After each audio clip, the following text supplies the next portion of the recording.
Welcome to Bite-Sized Battles. Imagine for a second that you're alive 12,000 years ago. Your ancestors have always been hunter-gatherers, nomadic people moving with the seasons and the herds of animals on which you rely for hunting. The human population is so low that there's always plenty to go around. No need for competition. No land is yours. No land is anyone's. The world is free for all to roam at will. But it's hard work, all this traipsing around, always having to stalk your next meal which might just escape anyway, or worse, turn around and gore or claw you to death. You're expending huge amounts of energy constantly hunting just to keep yourself and your small tribe alive. Then one day, one bright spark among you noticed that the wild crops you gathered like peas and barley grew new plants where stray seeds had fallen. So you decide to try actually sticking some of these seeds in the ground yourself, giving them a little water and protecting them from animals and pests. Well, how about that? Agriculture was born. This is great, you thought. You'll never have to worry about the insecurities of hunting for food again. Except now you have to give up your nomadic life. The crops fix you and your tribe in place. And suddenly, another group of people show up. Turns out they've tried to grow crops too, but the soil they had wasn't much good, and they couldn't grow anything. Amazed at your abundance, avarice and hungry bellies force them to demand the rich soil on which you rely, the very land on which you now depend. But you were there first. They're your crops, your land. And so, with the more sedentary existence agriculture brought, suddenly you had something to protect from others who wanted the same thing. Ipso facto, with the birth of agriculture was born a twin, one of the greatest causes of human conflict ever.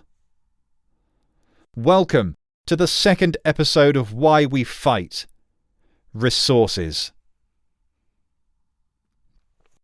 The course of human history shows, of course, that the fight over resources goes way beyond food and farmland.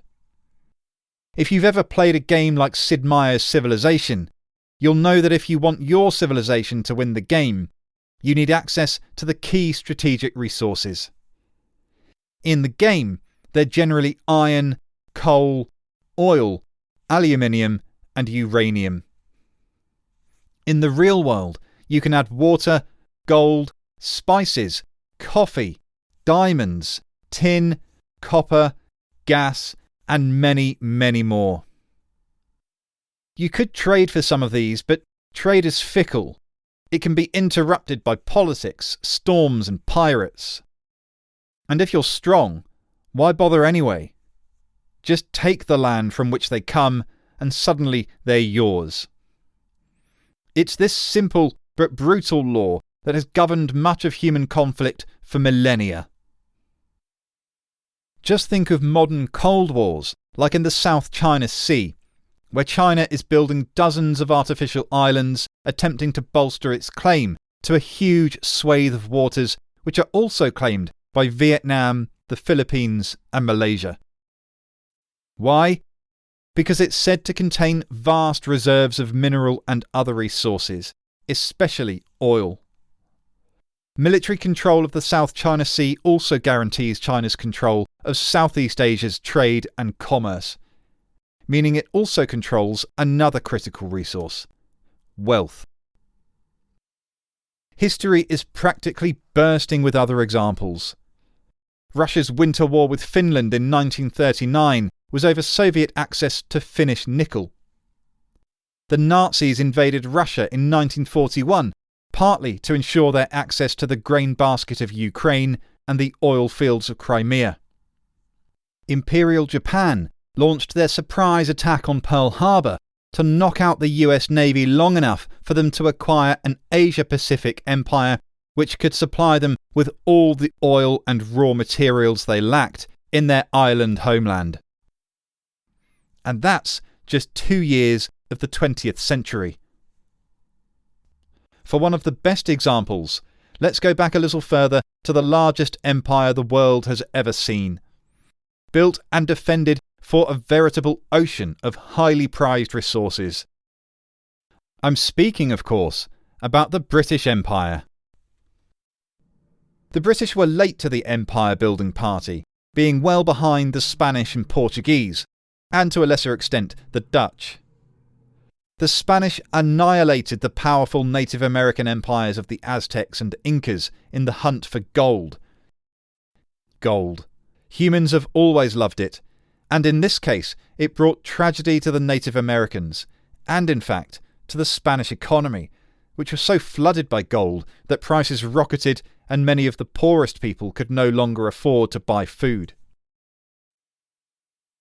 Britain first set out to get a piece of the empire-building action with colonies in the Caribbean and the Eastern American seaboard in the 17th century. There wasn't much gold, but the British quickly figured out that 2 crops in particular would be even better: tobacco and sugar. Plantations sprang up everywhere the Union Jack flew, and indentured servants and slaves were shamefully imported in, and sugar and tobacco exported out at huge levels of profit. Had it not been for these profits of sugar and tobacco, we might never have seen the later spread of the British Empire across the globe. Next came the East India Company and its forays into India, which, after the British victory over the Mughals at the Battle of Plassey in 1757, grew over time into the British Raj. And why? Because spices, textiles, opium, precious stones, and of course, tea. Similar stories unfolded across Africa, the full length of the Americas, East and Southeast Asia, Australia, New Zealand, and the South Pacific. And the British were by no means alone. I've already mentioned the Spanish, Portuguese, and Dutch, and to them you can add the Belgians, Germans, and French. The 17th, 18th, and 19th centuries were not unusual in this respect either. It's only that European technology had advanced so quickly relative to the rest of the world at this time that it gave them far greater scope than any other empires before to spread and subjugate. Civilizations around the world and throughout all time have done exactly the same thing, albeit with more limited means. The Aztecs and Incas had done it to build their own empires.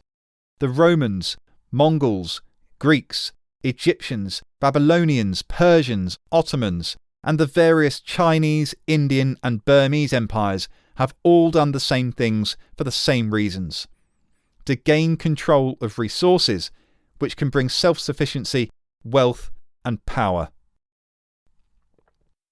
And once you get your population hooked on the wealth that resources bring, and the luxuries of the resources themselves like tea and coffee and diamonds, it's very difficult to let them go without forfeiting your positions of power. Which is why so many rulers of so many nations have continually gone to war, because these resources fortify their own positions as monarchs, heads of state, and presidents. It's a dangerous game, and one the powers of the world still play all the time. Most of us don't realise the game being played on the geopolitical scale, which we'll cover in more detail in our 9th episode. But consider that it's probably true that the United Nations intervened in the First Gulf War in part to secure and stabilise the world's foremost oil-producing region. Sure, it was about liberating Kuwait, but with an increasingly confident and aggressive Saddam Hussein at the Iraqi helm, oil supplies became at risk, and so too did the economies of the world, which are utterly addicted to them. And while it's true that the people of the Falkland Islands have voted nearly unanimously to remain British, it's also true that ownership of the Falklands gives Britain a claim to a share of Antarctica, and to the wealthy oil fields of the South Atlantic. Even Iceland was willing to show up for a confrontation with Britain over fishing grounds by extending its territorial waters by 200 nautical miles. And in the future, with climate change rapidly advancing, many forecasters warn of vicious water wars, where the growth of desert drives nations to fight over dwindling supplies of the most critical resource of all. In fact, there's trouble already brewing over water between Egypt and Ethiopia, as the latter builds a huge dam in the source tributaries of the famous River Nile. Egypt has threatened war if the dispute cannot be resolved. Resources have always been, and look set to always be, a source of conflict for humans, especially as our global population continues to grow and new middle classes emerge from the poverty of their ancestors across the developing world. We have to hope and demand that our leaders work together to better share the world's most precious resources, to avoid new interstate conflicts, empires, and tragedies. Otherwise, history tells us what happens next. Join us next time in this Why We Fight series for the source of some of the most prolonged conflicts of the world: religion. Thanks for listening. See you then.